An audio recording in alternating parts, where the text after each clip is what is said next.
June 20th, 2017 here on the Patriots Beat podcast. On this episode, we break down why Malcolm Butler does not have a new contract and also who are the most likely undrafted free agents to make the roster as well. What was the Patriots' biggest play from this season? All that and more on this episode of the Patriots Beat podcast. This is Larry H. Russell speaking on behalf of the network, thanking you once again for downloading the Patriots Beat podcast here on CLNS Radio, the leading online provider of audio-video coverage for New England professional sports. Download the free CLNS Radio mobile app for your iPhone or Android for immediate and convenient access to all the content available on the CLNS Radio YouTube channel, podcasting network, and clnsradio.com. Now, on to another edition of Patriots Beat. Take it away, Harris. Hello, everybody, and welcome to the Patriots Beat podcast. I'm your host, Harris Rubenstein. You can find me on Twitter at Sportstein. You can find us all on Twitter at CLNS Media. And you can find us on Facebook at Facebook.com/CLNS fans. Another pretty boring week here for Patriots. There's not a ton going on. Jimmy Garoppolo missed a day of OTAs. We got a couple contracts that were doled out. We had a really fun video on Monday Morning Quarterback that showed all the Patriots players that have had babies since the Super Bowl 2 years ago. Devin McCourty, Brandon Bolden, I believe Nate Ebner as well, just to name a couple. So definitely go check out that link. That was actually a really fun video and article that they did. Devin McCourty is the cutest dad I've ever seen. But that's just me. Devin McCourty is also was ranked the number one cover safety in the NFL last year by Pro Football Focus. So congrats to the superstar safety for the New England Patriots. But we have a couple things to break down this week. The NFL.com Twitter account with Peter Schrager, I forget the other guys who host the show. I believe Nate Burleson's also on it. It's Good Morning Football. That's what it's called. They did a great top four on like what the biggest moments from the Patriots season were. They obviously mentioned the Donta Hightower catch, the Donta Hightower fumble, during the Super Bowl. They talked about the Jacoby Brissett run for a touchdown against the Houston Texans when they won 27-0. They talked about a couple other plays, but I'm going to break down what my three biggest plays from the season were, and we're going to have a couple rules on this, okay? It cannot include any play that was in the Super Bowl. It cannot include any play, with a player that ended up getting injured and missing most of the season. So no Rob Gronkowski. I believe it's actually only Rob Gronkowski that got injured for most of the season. So no Rob Gronkowski, no Super Bowl, and then one more rule. You ready for this? It had to come from a player that started more than 3 games. So no Malcolm Mitchell, no Jimmy Garoppolo, and no Jacoby Brissett. So that being said, the top 3 plays for me from this past season, this is actually pretty difficult because I was going to include the Malcolm Mitchell catch against the San Francisco 49ers, but I'm not. So my number 3 play for the Patriots season this year is the only good thing that Michael Floyd ever did for the New England Patriots, which was his incredible block that he made on Julian Edelman's 80-yard touchdown against the Miami Dolphins. It basically ended the game. I mean, there was no... After they got that touchdown, it was 80 yards. Michael Floyd, if you remember, made that ridiculous block over the middle. Who did he take out? I don't think it was Deion Jones. Who did he take out? I forget who he took out. But whoever he took out, I'm pretty sure missed the rest of the game.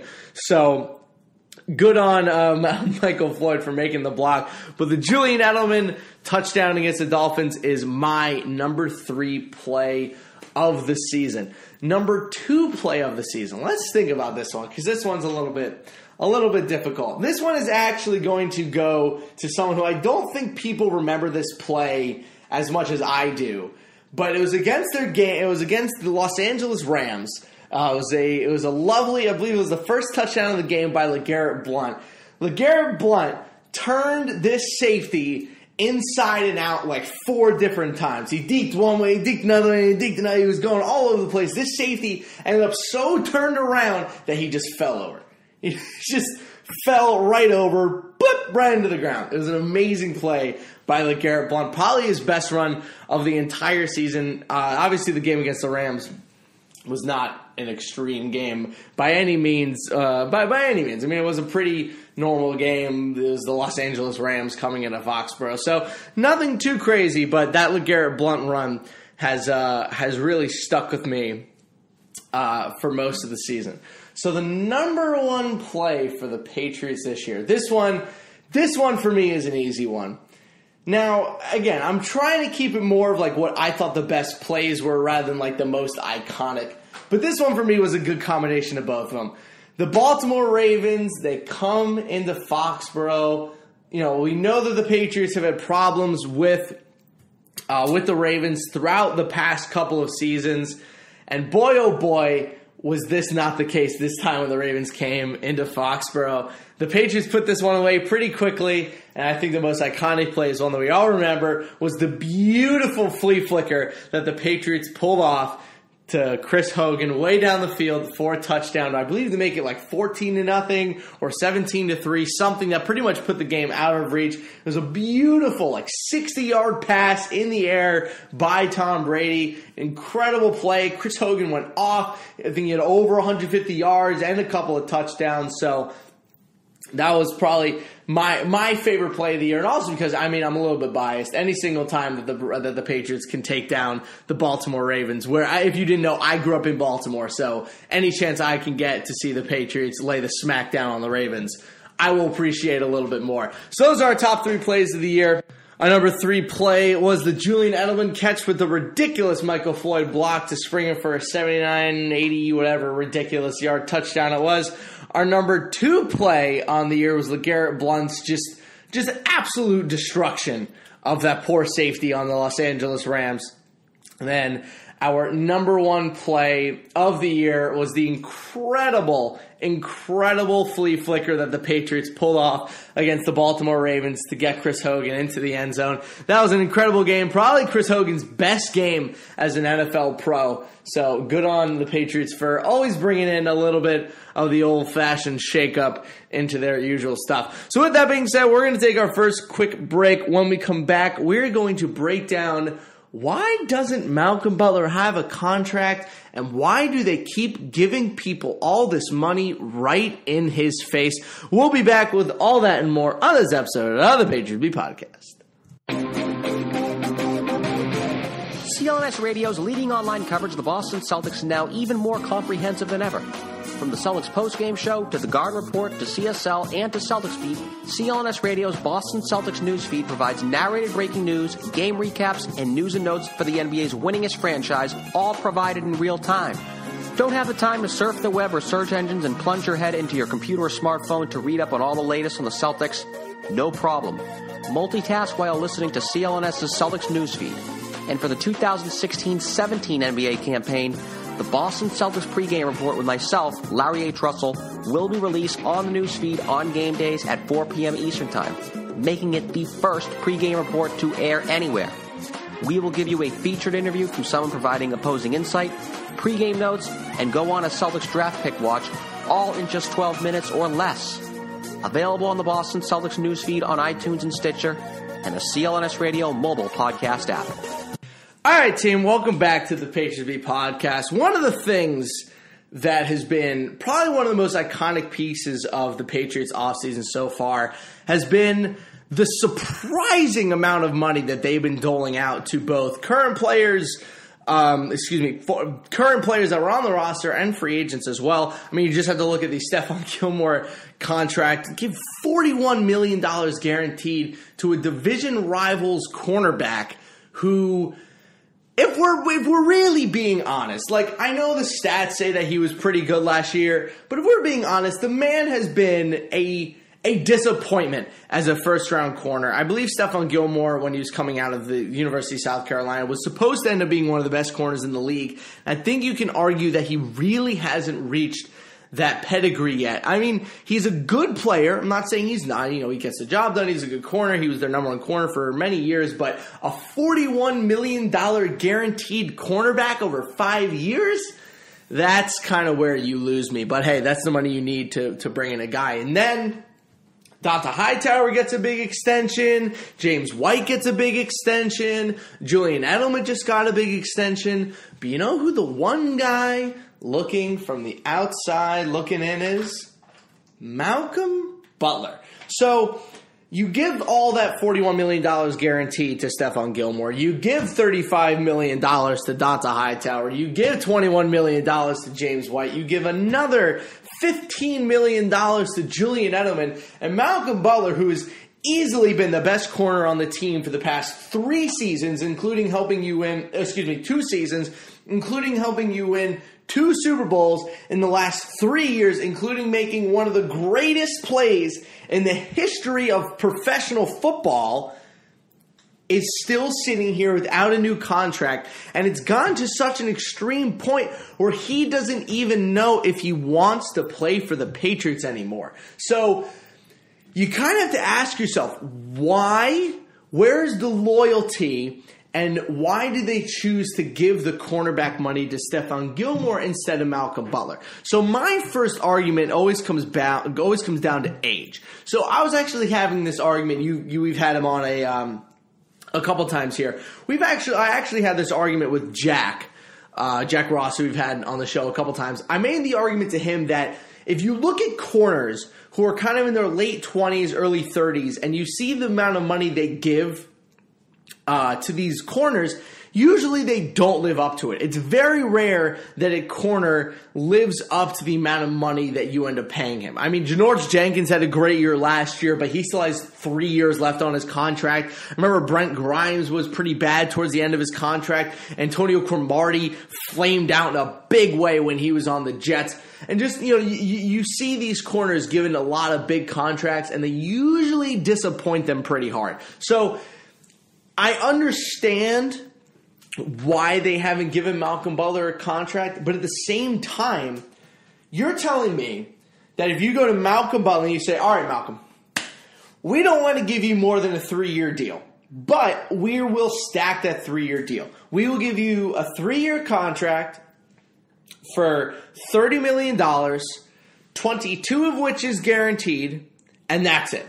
No incentives, no bonuses, nothing. That's the contract you give him. You give him the guaranteed money he's looking for on a small deal that doesn't affect the team, or it doesn't affect the team too much in the long term, but also gives you a way to cut him just in case he starts performing poorly. Now, one of the best parts about all of this is that while Malcolm Butler has been one of the best corners in the NFL, you do have to remember that he is 29 to 30. And while you can judge him based off of 2 years, he has only been a good NFL corner for 2 years. And I've said this on the podcast multiple times. I've said this to people directly in person. I've said this on Twitter. Cornerback is without a question the most volatile position in all of football. You can be the best corner in the league 1 year and the next year be absolute trash. Whereas on the other side, you can be absolute trash at corner 1 year and then come back and be one of the best players at the position in all of football. So it's difficult to try to judge what exactly it takes to be one of the best corners in football. That's kind of what that's why I think everyone's so quick to saying, that Richard Sherman is instantly a Hall of Famer. Richard Sherman's only won 1 Super Bowl. He's never broken any Hall of Fame records. He's never done any of that. However, the fact that he's been so good for 6 years is so unprecedented in football because of that cornerback position that we are willing to crown him a Hall of Famer, even though he still probably has a good 4 to 5 years left of his career. We made Darrelle Revis a Hall of Famer before the guy even won a Super Bowl. We made him a Hall of Famer before easily the worst year of his career. So it just goes to show you what happens when you show even a modicum of consistency at the position, that you instantly get crowned. And I think that's what Belichick is looking out for here, is that he doesn't want to instantly crown Malcolm Butler this great all-time corner, when in reality he's only done it for about a season and a half, almost 2 seasons. He started last season okay. I mean, he got 2 seasons ago, he got absolutely roasted by Antonio Brown. But throughout the next 2 years, especially in the playoffs, he was very, very good. He was very, very good last year. And I think Belichick is just a little bit afraid, because when you give someone a contract like that, and this is one of the reasons they paid Stephon Gilmore, you can't pay corners for what they have done. You have to pay corners for what they are going to do for your team. You can't, it's like, it was the problem that I had when the Angels paid Albert Pujols that much money.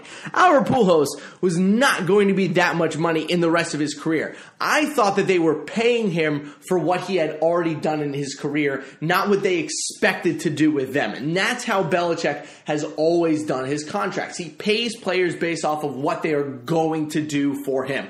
That's why he's let go so many players in the past. It's why he let Vince Wilfork go. It's why he let Richard Seymour go. Laura Malloy, same concept. This past year, obviously not of the same caliber player, but Jabal Sheard is a very similar player in that sense. So it's all about the players, about what they are going to do for this team rather than what they've already done. And I think Malcolm Butler is the next victim of that. I would not be surprised if Malcolm Butler gets traded this offseason, maybe, or next year, or he just leaves a free agency. Belichick is not the kind of guy to just let someone go, especially Malcolm Butler's talent, for nothing. I mean, you could kind of say that they could have given him away for Brandon Cooks. However, I still think that giving away the first-round pick for Brandon Cooks was much better than trading Malcolm Butler. That was a lovely trade that the Patriots made. So it's kind of tough to balance what you want out of Malcolm Butler. Because like I said, you do have to balance his age, because most corners at his age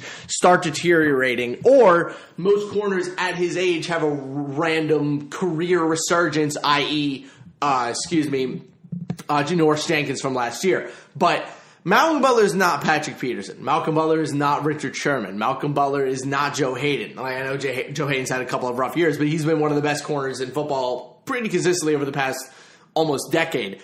He's been good for 2 years. And as a corner who's only been good for 2 years, coming up on his age 29 season, it's difficult to start giving out that money to a 29-year-old corner. So I get it. It kind of sucks. But this is one of the examples of what makes Belichick a better GM than the rest of the league. He knows when to actually pay someone, and he knows when to withhold that money. And I think withholding Malcolm Butler and saying, all right, you're going to prove it for one more year, I think that actually makes a ton of sense. But we'll see what ends up happening throughout the next couple of weeks. Apparently, Malcolm Butler has looked great in training camp. Stephon Gilmore's looked great in training camp. It has been very clear, and I think this is going to piss off Malcolm Butler too. It has been very clear in camp that Stephon Gilmore is currently the number one corner on this team. I think that's going to piss off Malcolm Butler, because Malcolm Butler did a great job last year as the number one corner, taking down the top target on every team. I think the one thing they did have a problem with as well, and you can always kind of look back to when they make these decisions, I think Belichick looked at the Falcons and said, all right, here's Julio Jones, a 6'6", 230 monster of a wide receiver, and we're throwing 5'9" Malcolm Butler at him. It's just, it doesn't work. Like what they want out of the cornerback position is not going to work, especially when you look around the NFL and you see all these big, hulking wide receivers becoming in fashion. I know you obviously will always have the Antonio Browns and the Odell Beckham Jr.'s, but the Mike Evanses and the Julio Joneses and the Brandon Marshalls, like, they do not have an answer for that guy on this team. And you could say, oh, Eric Rowe, Eric Rowe is not that good. So when you get matched up against a guy like Julio Jones and you have to throw someone at him like Malcolm Butler, you're just kind of conceding that you're probably going to lose. And I think that was the reason for Stephon Gilmore's addition. Guy's 6'1", I believe, almost 6'2", I think around 6 foot. He's in that general area of height. And 6 inches is a lot bigger than 9 to 10 inches of difference between the wide receiver you're trying to match up against and a cornerback. So that's the reason why I don't think Malcolm Butler gets his contract. And if you're asking me right now to make a prediction, I predict that Malcolm Butler never gets the contract that he's looking for the New England Patriots. And I don't think that he's going to ever get the amount of money that he thinks he deserves, which sucks. But hey, that's the problem with being a 28, 29-year-old corner. So that's going to do it for me. We're going to take one more quick break. When we come back, we're going to do a little bit of undrafted free agent talk, and then we're going to send you guys into your week before we are back next Tuesday. So stay tuned. We'll be right back. CLNS Radio's leading online coverage of the Boston Celtics is now even more comprehensive than ever. From the Celtics postgame show to the Guard Report to CSL and to Celtics Beat, CLNS Radio's Boston Celtics newsfeed provides narrated breaking news, game recaps, and news and notes for the NBA's winningest franchise, all provided in real time. Don't have the time to surf the web or search engines and plunge your head into your computer or smartphone to read up on all the latest on the Celtics? No problem. Multitask while listening to CLNS's Celtics newsfeed. And for the 2016-17 NBA campaign, the Boston Celtics pregame report with myself, Larry H. Russell, will be released on the newsfeed on game days at 4 p.m. Eastern Time, making it the first pregame report to air anywhere. We will give you a featured interview from someone providing opposing insight, pregame notes, and go on a Celtics draft pick watch, all in just 12 minutes or less.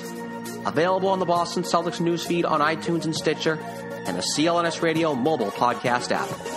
All right, team, welcome back. So before we go, we're going to do a quick little segment on who I think is actually going to make the team out of the undrafted free agents. I have the whole list in front of me in alphabetical order, and I'm going to rank who I think is actually going to make it. So without further ado, because this is going to be a quick little thing. We have Josh Augusta, D-tackle out of Missouri. Adam Butler, D-tackle out of Vanderbilt. Austin Carr, wide receiver out of Northwestern. Cole Croston, offensive line out of Iowa. LaShawn Daniels, running back out of Iowa. DJ Dean, the cornerback out of Arkansas. Cody and Jacob Hollister, the wide receiver and tight end twins from Arkansas and Wyoming, respectfully. We have DJ Killings, the cornerback from Central Florida, You have the David Jones, the D-back from Richmond, who I missed, the Richmond Spiders. You have Jason King, the offensive lineman from Purdue. Harvey Lange, the linebacker from BYU. Kenny Moore, the cornerback from Valdosta State. I love that. Max Rich, an offensive lineman from Harvard. Dwayne Thomas, a DB from LSU. Jason Thompson, a safety from Utah. Demarius Travis, a safety from Minnesota. And Corey Vereen, a DN from Tennessee, who I believe might have already been cut. So those are the guys that they assign as undrafted free agents. So I'm going to choose three guys who I think are going to make the team or the practice squad. So first one who I think is actually going to make the team, I've mentioned him before, all offseason. He's here. He's ready. It's Harvey Lange, the linebacker out of BYU. Might actually end up being the starter when push comes to shove. I think Harvey Lange is a guy that they've really liked. He's athletic, he's versatile, he's long, he's fast, he's a former running back. He's exactly what the Patriots are looking for at that linebacker position. I think that he'll go along very well with Landon Roberts and Shea McClellan. Kyle Van Noy as well, but I really do think that Shea McClellan might be on the chopping block. I don't know. We'll see. I'm not a big fan of I'm not a huge fan of the Shea McClellans, as you know, but I think Harvey Lange is definitely the number one undrafted free agent to make the team this year. Number two, Austin Carr, the wide receiver out of Northwestern. Talk about your Danny Amendola, Julian Edelman kind of receiver. He's the small white guy in the slot that they can throw the ball to. He's there. He's here. He's everywhere. It's Austin Carr. He's the wide receiver from Northwestern. He was ranked the best wide receiver in the Big Ten last year. I think he's going to end up being a pretty decent wide receiver in the NFL, even if it's not with the Patriots. I think you are looking at a definite practice squad spot for him. And then my number three guy, this is a tough one. It's actually between two guys. It's between DJ Killings, the cornerback from Central Florida, and Max Rich, the offensive lineman from Harvard. It really ends up happening what happens with Adrian Waddle and Cameron Fleming this offseason, whether or not Max Rich is able to make it on this team. But DJ Killings has a pretty easy chance to get that number 5 cornerback slot. He is going up against who we're looking at here. Jonathan Jones is a guy. Eric Rowe is a guy. Justin Coleman is a guy. So DJ Killings, if he has a good offseason, could really be someone that they add to the defense. I know that last year fans were pretty pissed that they gave away Crevion LeBlanc, who ended up on the Bears, and as well as who's the guy that they gave that ended up on the Jets. He actually ended up being pretty good. His name is currently escaping me. I'll get you guys his name next episode. But DJ Killings is a guy who I think would fit really, really well on this Patriots team. He's long, he's very fast, and also they gave him the most money, second most money out of any undrafted free agents that they have signed so far. So definitely going to be looking at those guys. I'm a big fan of I'm a big fan of Austin Carr. I think he's going to be a very good addition to any offense in the NFL. I'm stunned he didn't get drafted. He was amazing last year for Northwestern, but hey, it's Northwestern football, so what are you going to do? So we're going to take one more quick break, and when we come back, we're going to send you guys into the week. So we'll be right back.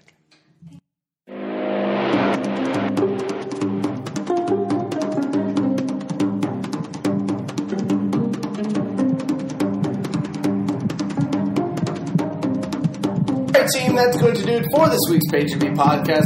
Please remember to give us a rating and review on iTunes and Stitcher. Again, you can find me on Twitter at SportsTeam. You can find our Patriots Beat Twitter at Patriots_Beat. And you can find all of the CLNS content you could ever want at CLNS Media. And again, you can find us on Facebook at Facebook.com/CLNS fans. We will be back with you guys next Tuesday to break down any and all Patriots news from this past week. Obviously, it's a pretty short week. It says a pretty quiet week as we are entering the 6-week break stage for all NFL players. So obviously, they will get time to relax before training camp officially begins in the middle of July. So that's going to do it for me. I'll see you guys next Tuesday. But for now, good luck.